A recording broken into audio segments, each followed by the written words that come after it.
E3 2018 is finally winding down, and it's been a very crazy weekend. We've seen press conferences from Microsoft, Sony, Nintendo, Bethesda, EA, Ubisoft, surprise game announcements, all sorts of crazy stuff happened during this week at E3. And yes, maybe some leaks ruined some things. Something like Fortnite coming to the Nintendo Switch is a pretty big deal, and I think a lot of people would have been really surprised by that, especially considering it dropped during Nintendo's presentation. But unfortunately, leaks got out, and of course, everyone pretty much expected it. But even with all the rise of the internet and people leaking stuff, we still got some amazing announcements, whether amazing in a good sense or amazing in a bad sense. There were definitely some shocking moments from this E3 2018. So in this video, that's what we're going to talk about. We're going to talk about my 5 most shocking moments from E3 2018. Now, this is just my personal list, so your list may be completely different than mine. So let me know in the comments section down below what really blew you away during E3. What was the big surprises and the big shocking moments for you?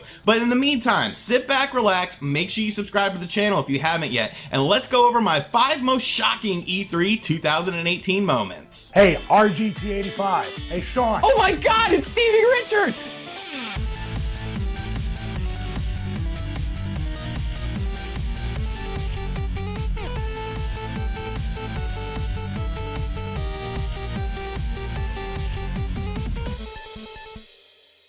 Nintendo's E3 2018 presentation sort of has a bit of a split audience. If you're a Smash Brothers fan, you obviously got exactly what you wanted. Every character is returning into Smash Brothers. The game looks absolutely phenomenal, and it took up a big chunk of Nintendo's presentation. But if you're a more casual Smash player, such as myself, you may have been a bit disappointed by what you saw during Nintendo's presentation. But Nintendo still managed to bust out one big surprise that really blew me away, and is a game that went from nowhere on my radar to one of my most anticipated games of 2019, and that is Daemon X Machina. Now, this is a game that has you playing in a giant mech, and it looks like it's in a post-apocalyptic world with these big destructible buildings and these big awesome mechs that you're trying to take down in a really crazy action game, and it just looks absolutely awesome. It is a Nintendo Switch exclusive, so that's pretty cool as well. This game is being done by Marvelous, and they're really setting out to what they want to make the greatest action game of all time. It's been rumored and pretty much speculated on that there's going to be online play in the game as well, and the visual style of the game is just really awesome. I love how the game looks,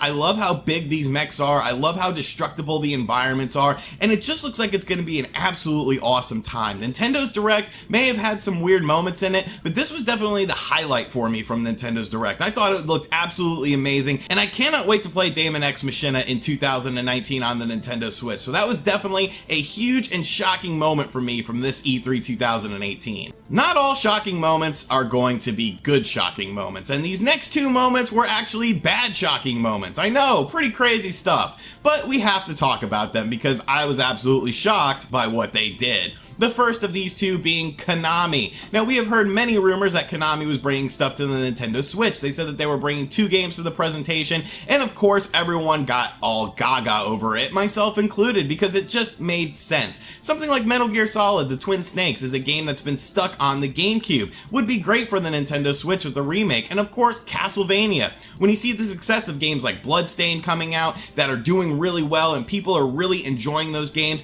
it would make sense to bring back a Castlevania, maybe for the Nintendo Switch as well. We've heard tons of rumors that the Rebirth series was being redone and brought to the Nintendo Switch, so all eyes were on Konami. What was Konami gonna do? Well, Konami was gonna crap the bed, because what they showed for the Nintendo Switch was a new game called Hyper Sports R, which is evidently a legendary franchise, is what they want me to believe, but basically it's like international track and field, and it just looks very, very disappointing. I don't think a single person really wanted this. I don't think a single person was really looking out for this game. They wanted something like Castlevania. They wanted something like Metal Gear, a staple Konami franchise, Contra. There's so many Konami franchises out there, and for Konami to literally come out and just crap the bed, smear it all over, and say, here's Hyper Sports R because we're still on that Wii Sports bandwagon, it was just such a huge disappointment. When I saw this game pop up in my Twitter feed, I was absolutely disgusted. The game just does not look very fun.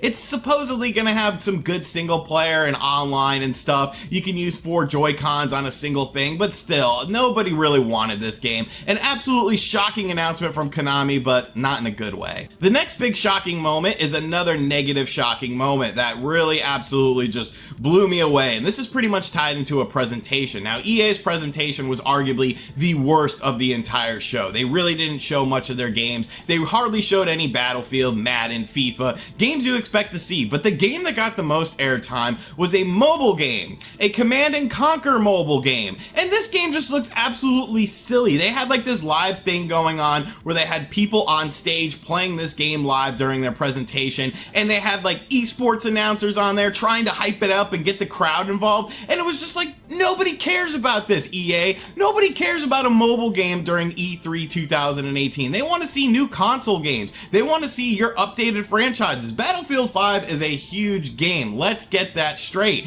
Battlefield 5 could potentially overtake Call of Duty this year, but you spent more time showing off a Command & Conquer mobile game with hardly any gameplay in your trailer because I guess you're a bit embarrassed by it, and then you stunk the bed up as well. You're right there next to Konami, just crapping all over the bed. It was absolutely shocking that they dedicated so much time and so much of their presentation to this measly announcement of a game that nobody cared about. So that was definitely another shocking moment for me, but once again, not in a good way. Ubisoft is a company that I'm not really invested in. Sure, I enjoyed Mario Rabbids and I love the Splinter Cell series, but it was one of the least anticipated press conferences for me when it came to E3 2018. But I was a bit interested in a game called Starlink. Now, this is a sort of a new Toys to Life platform that is coming out across all platforms, and instead of having something like an amiibo or something, you have a cool little ship that you use in the actual game. They showed some gameplay for the game, and I thought it looked really good. It actually looks like a really fun game that will be coming out on the PS4, the Xbox One, and the Nintendo Switch. But then the shocking moment came. I was pretty much sold on the game. I thought it looked pretty cool, and it was a game that I was going to check out. But they put freaking Star Fox in the Nintendo Switch version of the game. It comes with a R-Wing sort of attachment that you can use with a little fox figure as well, and it just looks absolutely awesome. It went from a game that I was interested in, a game that I thought I would definitely check out, to one of my most anticipated games of 2018, because it's not just like a Star Fox skin. There's actual Star Fox elements in the Switch version of the game. It looks like there's going to be music and areas inspired by Star Fox, and all of that is exclusive to the Nintendo Switch version of Starlink. So Starlink and Star Fox connection, one of the biggest surprises of E3 2018, one of the biggest crossovers that I've ever seen, because it's very interesting to see Nintendo allowing their big Star Fox IP to be sort of outsourced and done by Ubisoft. I think this game looks absolutely stunning. I cannot wait to play it with the Star Fox kit. I actually pre-ordered it right after the presentation was over, and pre-orders went up on Amazon. So Star Fox and Starlink, definitely a shocking moment from E3. And the biggest shocking moment from E3 2018 was a game that we knew was supposedly in development, but honestly, in 2018, that really doesn't mean much. You see tons of big games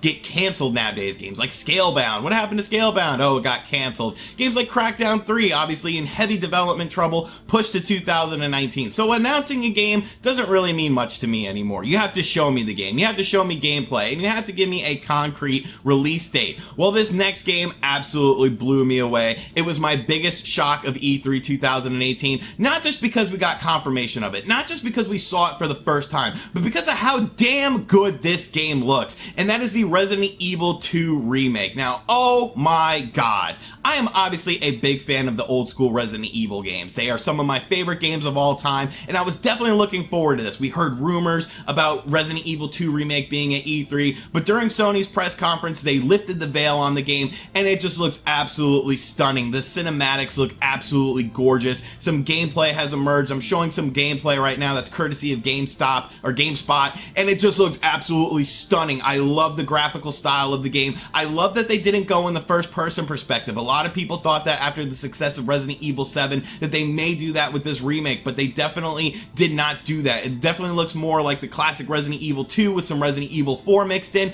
It just looks absolutely amazing. The characters look great. The environments look great. The enemies look great. And the best part about it is it's coming out in January 2019. I am so stoked on this game. It was literally jaw-dropping for me to see this announcement, to see this game in action, and just to see how damn good it looks. And the fact that it's coming out in January, which is just a few months away, you know, 6-7 months, is just the icing on the cake for me. I absolutely cannot wait for this game. Between that and Daemon X Machina, it's going to be an absolutely crazy January 2019 for Switch owners and PS4 owners. I am definitely looking forward to Resident Evil 2 Remake. It was definitely my most shocking moment from the event, and just a really great moment in general for E3. Alright, and those were my 5 most shocking E3 2018 announcements. Yes, some of them were good shocks. Yes, some of them were bad shocks, but at the end of the day, these were the announcements that blew me away the most in either a very positive direction or stuff like Konami in a very negative direction. But like I said at the start of the video, let me know in the comments section down below what your big moments from the E3 event were, what you loved, what you hated, what you thought of everything, and thank you for checking out this video and sticking with me during all of this E3 2018 coverage. It's been pretty crazy on the channel. You guys have been super supportive though, and I sincerely appreciate it. If you haven't yet, make sure you subscribe to the channel and turn on notifications. We're getting back into more regular content on the channel now that E3 is over, and expect to see things like RGT news and of course a whole bunch of reviews coming up as well. And thank you for watching this video. If you really enjoyed it, be sure to check out all the links in the description box down below. We got Patreon, t-shirts, social media, all sorts of ways to keep up to date with the ever-growing world of RGT 85. We just passed 107,000 subscribers on the channel. It's absolutely insane. I love all you guys, and I will see you guys on the next video. Later. RGT 85. RGT 85.